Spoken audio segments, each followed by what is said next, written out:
But there was something that I wanted to mention. I'll probably do that for this reason. In chapter 14, after I watched it, I saw it. It says the prophecy came in the year King Ahaz died. Do not rejoice, all you Philistines, that the rod that struck you is broken. What rod struck the Philistines? This is in chapter 14. I read this yesterday, 28 through 29. What rod struck the Philistines? The rod that I can see struck the Philistines would be in 1 Samuel chapter 4.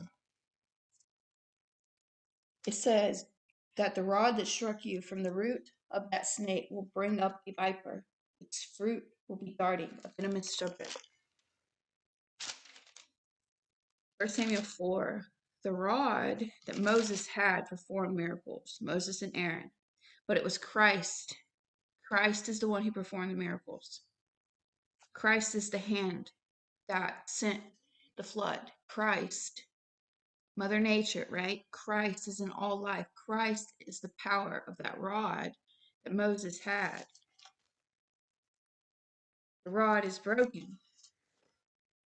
From the root of that snake, bring up a viper.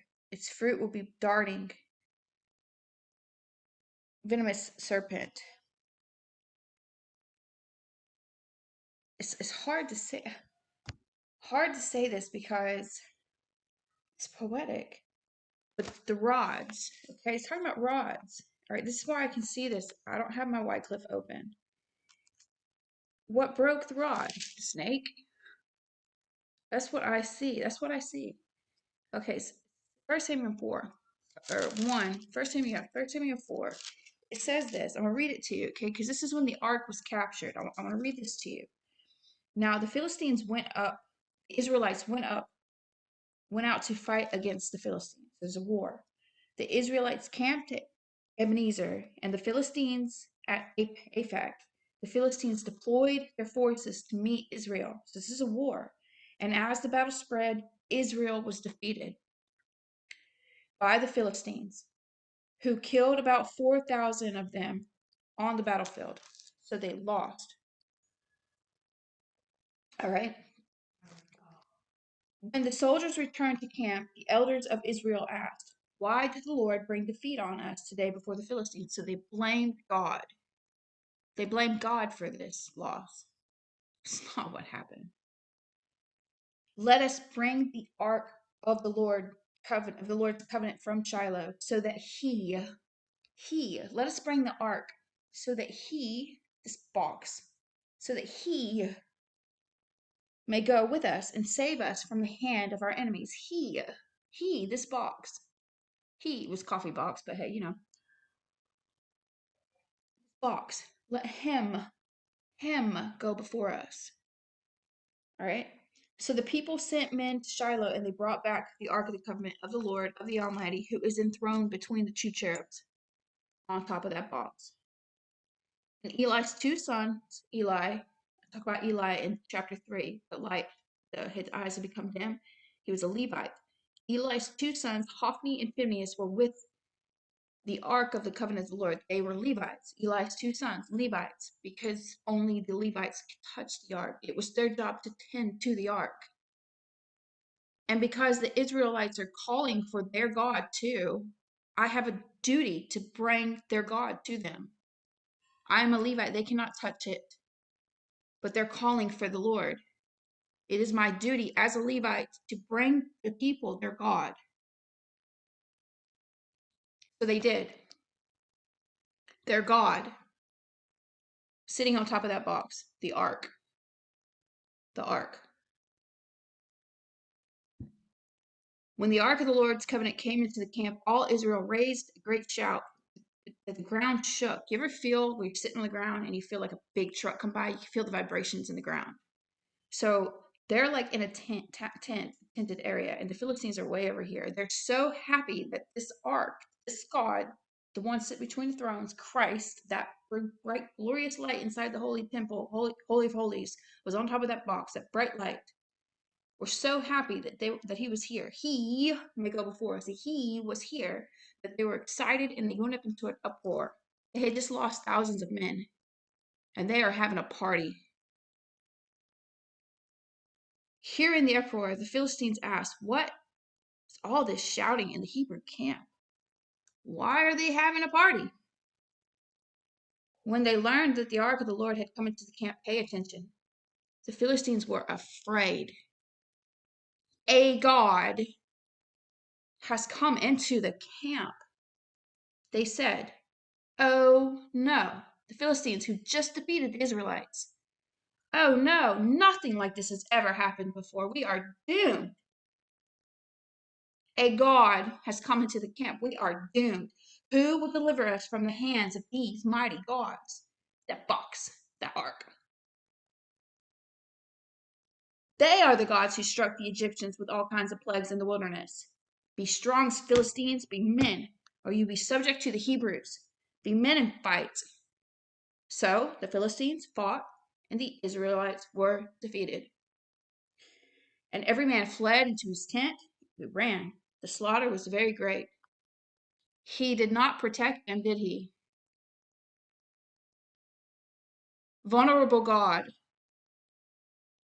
He did not protect them. Vulnerable God, the lamb slain since the creation. These are verses, not the vulnerable God. It never says vulnerable God. I call it a vulnerable God. But it says the lamb slain from creation. That's in Revelation. Be strong. Okay. The slaughter was very great. Israel lost 30,000 foot soldiers. The ark of God was captured. A God has come into the camp so that he may go before us. He, a God. That box was captured. God was captured in this story. God was captured in this story. The ark of God was captured, and Eli's two sons, Hophni and Phinehas, died. That same day, the Benjamites ran from the battle line and went to Shiloh with his clothes worn and dust on his head, and he arrived and he sat there with Eli. So he told Eli, it's a long story, okay, but he told Eli, your son has died. Hophni and Phinehas are dead, and the ark has been captured. I'm skipping verses right now, but it gets to the point where it says, when she heard the news, this is verse 19.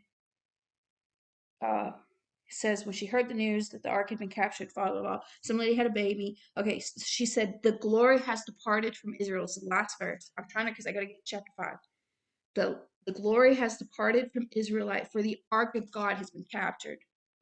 The glory has been taken from the Israelites. The ark's captured. God was captured in the story. Now, what rod struck them? The rod of a plague. Because they had that ark, let my son go. Chapter 5. After the Philistines had captured the ark of the God, they took it in front of Ebenezer and Ashdod. Then they carried the ark into Dagon's temple, their God, and set it beside them. When the people of the Ashdods rode early in the morning, there was Dagon fallen on his face, and the ground before the ark of the Lord. So their idol, their fake metal god, was on the ground. Okay. And then it talks about when the people of Ashdod. It says that his hand was heavy on him. I guess I'll just read the whole thing. But the following morning, when they rose, there fallen on his face. Okay, I read that. His head and his hands had been broken off, and they were laying on the threshold. Only his body remained. This is why, to this day, neither the priest nor Dagon nor any others who enter Dagon's temple at Ashdod step on the threshold. The Lord's hand was heavy on the people of Ashdod and its vicinity. He brought devastation on them and afflicted them with tumors. He sent a plague. This is the bubonic plague.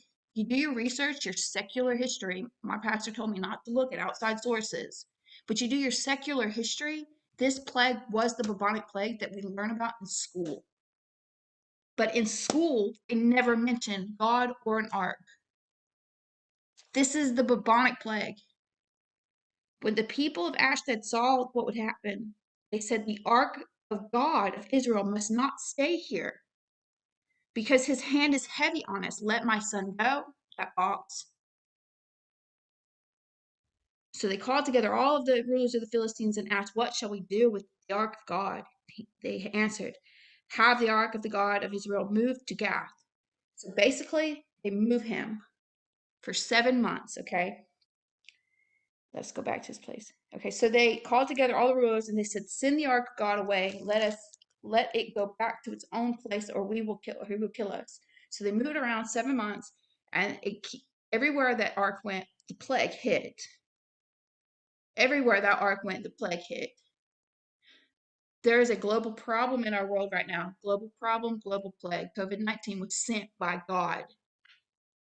Artificial intelligence, humanoid robots. Asia is the powerhouse for those two. That's why China was hit first. It spread throughout Asia and then hit the rest of us. Okay, so let us send the ark back. For death has filled the city with panic. God's hand was very heavy on it. Those who did not die were afflicted with tumors, and the outcry of the city went to heaven.